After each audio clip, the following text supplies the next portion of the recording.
Hello friends, આજે હું તમારી સાથે શેર કરવાની છું ત્રાંબાના વાસણને દુકાનમાંથી આજે જ લઈને આવ્યા હો તેવું નવું કેમ બનાવવું, અને તે પણ ઘરમાં રહેલી વસ્તુમાંથી. તો ચાલો બનાવીએ. પરંતુ વાસણને નવા જેવું બનાવતા પહેલાં તમને જો આ વિડીયો ગમે તો નીતાબેન કુકિંગ ચેનલને સબસ્ક્રાઈબ કરજો. આપણે આ ત્રાંબાનો લોટો એકદમ જુઓ તમે, અહીંયા એટલો ખરાબ થઈ ગયો છે અને અંદર પણ અને બહાર પણ જુઓ. તો આને નવા જેવો આપણે બનાવવો હોય તો શું કરવું એ આપણે જોઈશું આજે. તો સૌથી પહેલાં આપણે એક વાસણ લેવાનું છે અને 1 ગ્લાસ એમાં પાણી રેડશું. 1 ગ્લાસ પાણી રેડી અને પછી એમાં આપણે 2 ચમચી મીઠું, તમે કોઈ પણ મીઠું, સિંધાલું મીઠું કે રેગ્યુલર મીઠું જે લેતા હો એ 2 ચમચી મીઠું એડ કરવાનું છે. અને એમાં અડધું લીંબુ નીચોવાનું છે આપણે. જો આ આપણે અડધું લીંબુ એમાં નીચોવી દીધું છે. અને હવે આપણે એમાં વિનેગર એડ કરશું. તો આ બધી જ વસ્તુ આપણા ઘરમાંથી મળી જાય છે. વિનેગર પણ બધાના ઘરમાં હોય છે.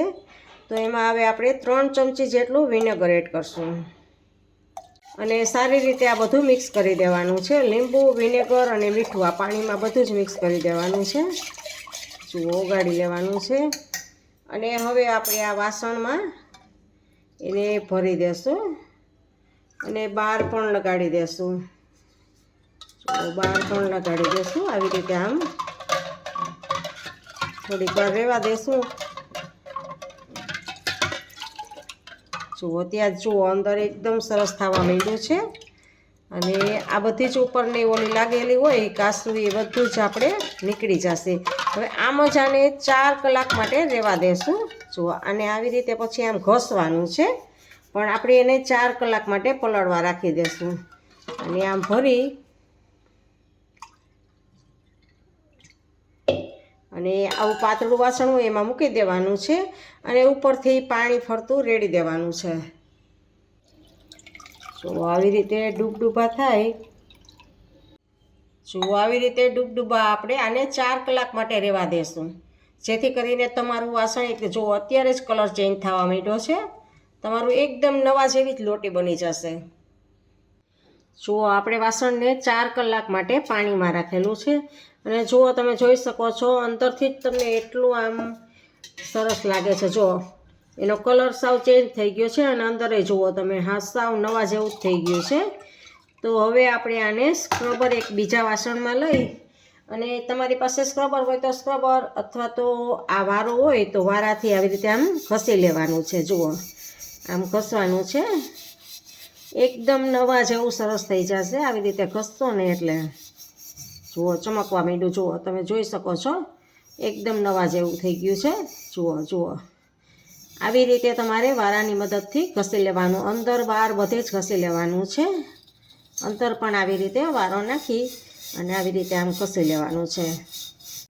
હવે જો વારાની મદદથી બધે જ ઘસી લીધો છે અને પાછું એક વખત આપણે પાણીમાં ડુબોળી લીધું છે. અને હવે આપણે ચોખ્ખા પાણીથી સાફ કરવાનો નથી આને, અને કોરા કપડેથી જ આપણે એને કોટનના કોરા કપડેથી આપણે લૂછી નાખવાનો છે. જુઓ, અને લૂછવું ખાસ જરૂરી છે આમાં. ત્રાંબાનું વાસણ જો ભીનું રહી જાય તો પાછું કાળું પડી જાય છે. જુઓ, તમે જોઈ શકો છો એકદમ નવા જેવું જ છે. તો આવી જ રીતે તમે મંદિરના કોઈ પણ ત્રાંબાના વાસણ હોય તો આવી રીતે તમે ચમકાવી શકો છો આસાનીથી, અને ઘરમાં રહેલી વસ્તુમાંથી જ આવી રીતે આમ ચમકી જાય છે. જુઓ આપણી આ લોટી અત્યારે આવી થઈ ગઈ છે. અને પહેલાં આપણે બ્રાઉન કલર, ડાર્ક કલરની હતી, તો એ ડાર્ક કલરમાંથી જુઓ આ નવા જેવી જ એકદમ ચમકાવી દીધી છે. તો આવી રીતે આપણે આમ આ 3 વસ્તુની મદદથી જ આપણો આખી આ લોટી ચમકી ગઈ છે.